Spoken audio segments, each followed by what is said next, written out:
qaar ka mid ah waxgaradka magaalada buuhodle ka soo jeeda oo shir jaraa'id ku qabtay magaalada Garowe ayaa sheegay in xilligan laga abuurayo buuhodle siyaasado iska soo horjeeda oo dhalin kara colaad. Ibraahim Maxamed Cabdi oo ka mid ah waxgaradka magaalada buuhodle ayaa ku eedeeyay Cali Khaliif Galeyr inuu colaad ka horinayo magaaladaasi wuxuuna ugu baaqeen inuu ka joogsado horinta colaadaasi. bayaankan waxaan ku shiishaynaa aan rabnaa inaanu kaga hadalno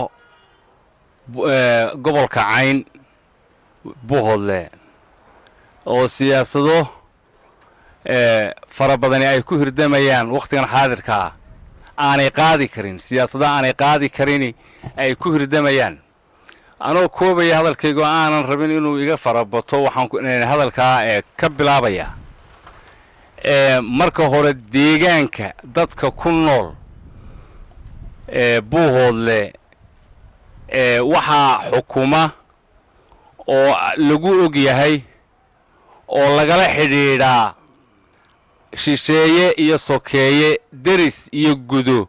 waa cuqaasha golaha cuqaasha weeye cuqaasha mas'uuliyadda dadka leh iftiinka lagula xisaabtamaya aakhirana lagula xisaabtamaya way mas'uuliyaddii ay loo igmaday baa lagula xisaabtamaya taa waxaan leeyahay ku adkaysto oo hawsha dadka aad haysaan sida ay tahay ugu adkaysto oo u fuliya mid sanna ugu taliya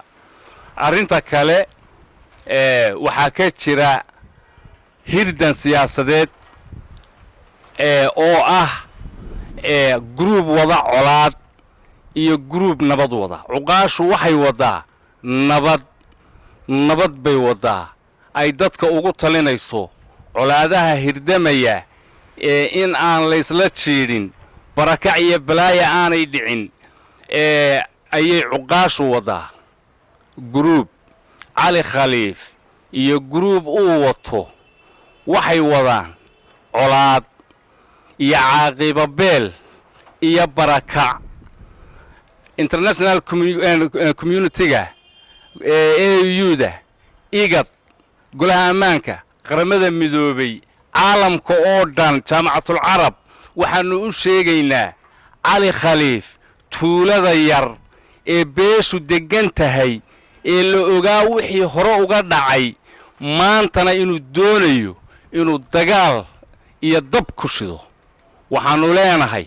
hanaga daayo caalamkuna hanaga qabto dalkii aanu lahayn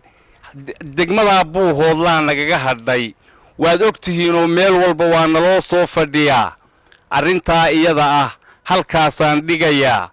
gobolka Cayn waxaan leeyahay cadow baa idin kulaalaya wurwur bay fadhiyaan baliharac bay fadhiyaan dhan kastay idinka xigaan difaac gala cidna haweerarina unugu wuxuu ku filan yahay kooxdu waxay ku filan tahay horintu waxay ku filan tahay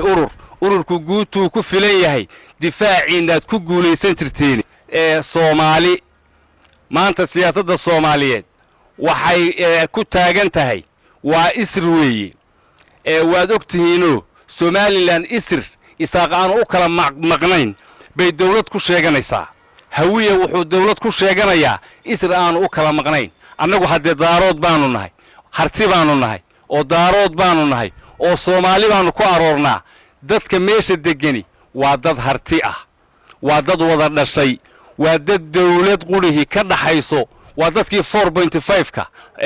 wadada ilinka ka soo wada baxay waa dad Puntland ah dadka jooga gobolka Cayn Cabdi Xamiid Salaabre Kalsan TV Garowe.